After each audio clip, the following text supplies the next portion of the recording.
Hello and welcome to my channel. My name is Dr. Kate Boyd and I'm a professor of piano at Butler University in Indianapolis, and this is my teaching studio.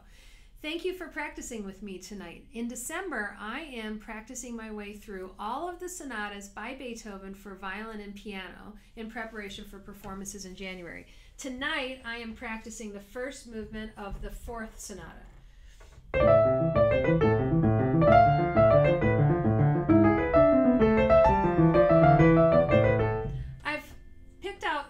Different takeaways that I want to practice together with you. The first thing I want to talk about is a spot in measure 58 and its octaves. I'm going to get a little running start and show you how it goes.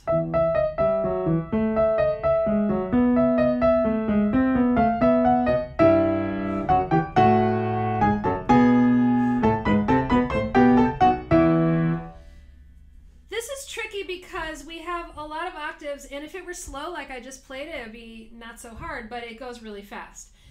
I'm going to show you a method of practicing that's called deliberate practice, and the idea is that you don't just play something over and over and over and kind of turn your ears off potentially. The idea is to be very deliberate and very mindful about honing in on exactly what you need to do in order to improve the passage. You can apply this to any passage you are practicing yourself, this idea of deliberate practice. I'm going to play that same exact thing one more time as a kind of diagnostic repetition. I'm going to just see where the errors are and where the difficulties are, and then I'm going to hone in on those to practice them.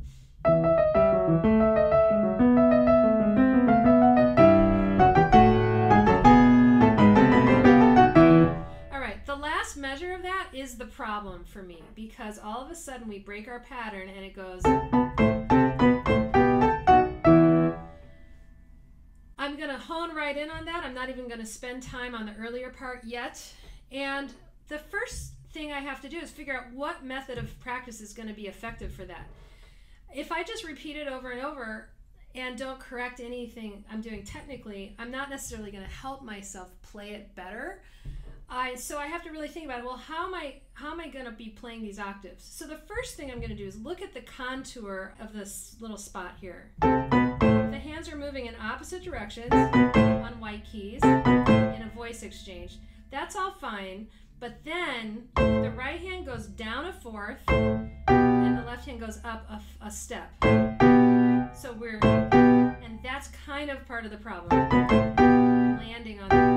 And then the left hand goes down an octave, the right hand does this, goes up a step, goes over a black key, and then ends up there. So there's a lot happening in the choreography between the hands. I'm going to practice this, the last three notes of this in very slow motion and focus on anticipating the direction of the next octave. So I'm going to play this and already be moving my arm up toward the A, then down toward the F sharp, and then down to the B. So I'm trying to do this very smoothly with no searching. This is a lot different than this kind of practice where I would be short and jerky like this. Do you see how my hands are moving really like this? I'm doing it very smoothly to try to just feel the intervals. Now I'm going to do a little faster. And again, I'm going to diagnose. Does that feel better? It kind of does. The other thing I want to do is ricochet from the first note of the beat. So I feel like I'm going down into the bottom of the key, and then my hand is tracing this motion. I'm tracing that by moving my arm where it needs to go. That definitely feels better. Now I'm going to go beforehand because this is no problem, but I need to land on that. So do you see what I'm doing? I'm playing, I'm getting a result, and then I am adjusting what I'm doing, and then I'm trying again, and then I'm playing again, and then I'm getting another result. The way that I think about this is this beautiful idea that I heard somebody else say once, and honestly I can't remember where I heard it, but I love it so much. I use this with my students all the time. The idea of approaching practicing like a scientist, not like a drill sergeant. So be a scientist, do something, get a result, change something to get a different result, then get another result, then get another result until you get where you want to go, as opposed to being a drill sergeant and just saying, do it again, do it again, do it again, and not really thinking about the process. Okay, that's starting to feel a little more secure. Now I'm going to put this into context. I'm going to turn the metronome on a little below my goal tempo.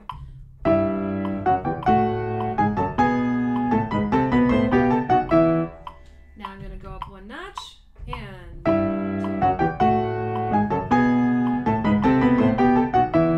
One notch and 2.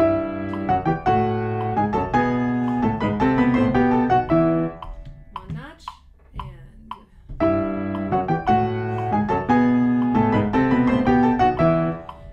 and I'm very conscious of this one place right before measure 61 where I have to go down one step in the right hand and go up a third in the left hand.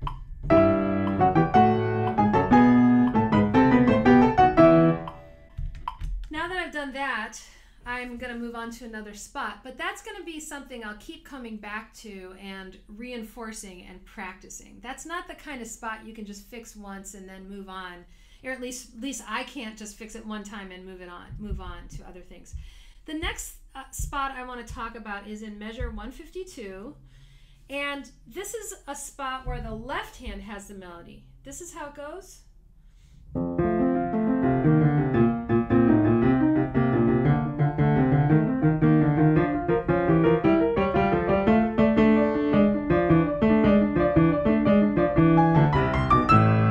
The left hand has to be quite a bit louder than the right hand.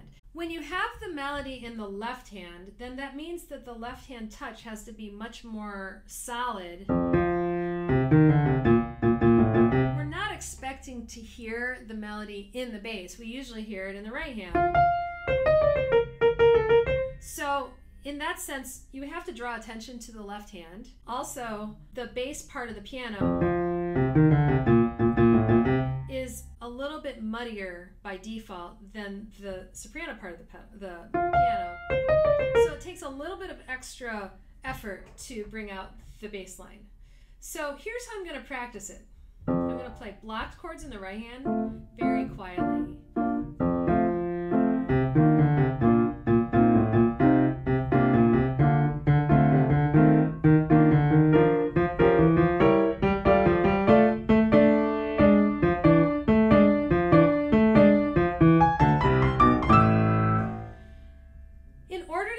Feeling of the left hand being louder than the right hand, imagine the right hand floating on the surface of the keys and the left hand playing more on the bottom of the keys. In one way of conceptualizing that is to actually take the right hand and lift it up in the air and then just gently float it down, float it down, float it down until you're just touching the keys. Notice my shoulder is still loose. I'm not using my shoulder to raise the arm. I'm raising it up, then I'm bringing it down to the surface of the key. Meanwhile, the left hand is very low and very in the keys. So we've got this. It's almost like I'm playing on two keyboards and the right hand keyboard is higher than the left hand keyboard.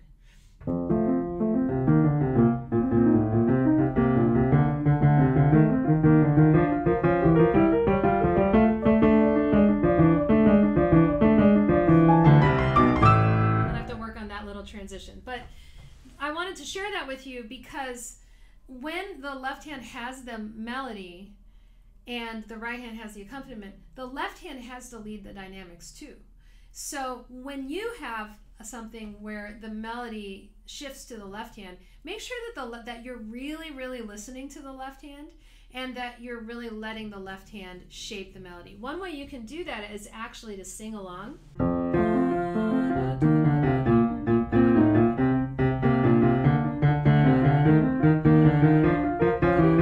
Etc.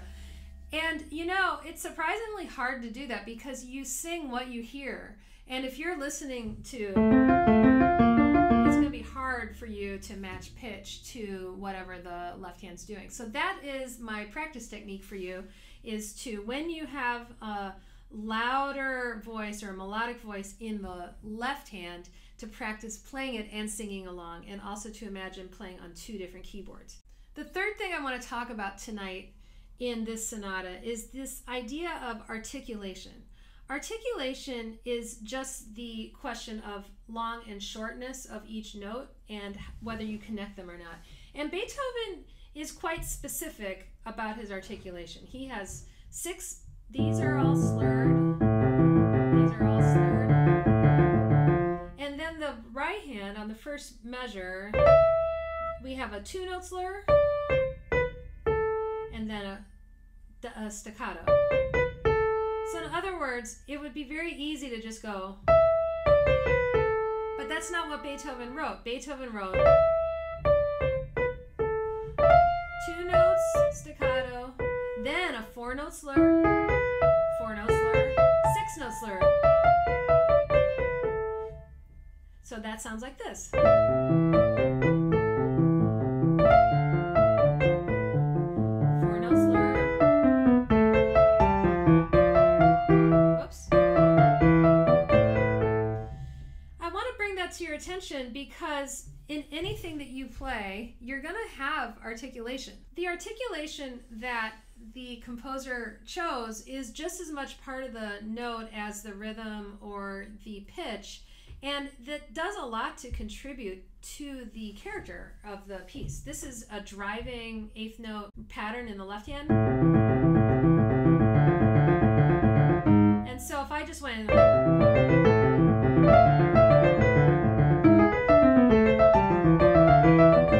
played everything legato, it would have a different character than if I did the exact same thing that he wrote, which is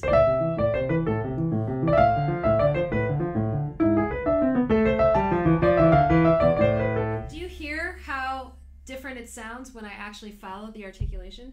So you can do this in your own playing. Just look at the dots or the slurs over the notes and make sure you're actually executing them. Make sure you lift at the end of slurs and do not connect to the note after it. Now I'm going to give you a little update on the day. I promised at the end of each of these daily videos that I would update you on my day, and it is Tuesday, December 6th, and tonight my students are playing a studio recital. And as a matter of fact, this point where I am recording this is between the rehearsals and the recital. So they're playing in about 20 minutes, and as soon as I turn the camera off, I'm going to head over there. So it's the final week of classes. It's a busy time. I'm so glad that you practiced with me today, because that made sure that I actually did practice during this busy time. And I hope that your day is going fabulous, and I will see you tomorrow when I continue practicing these Beethoven sonatas. Happy practicing!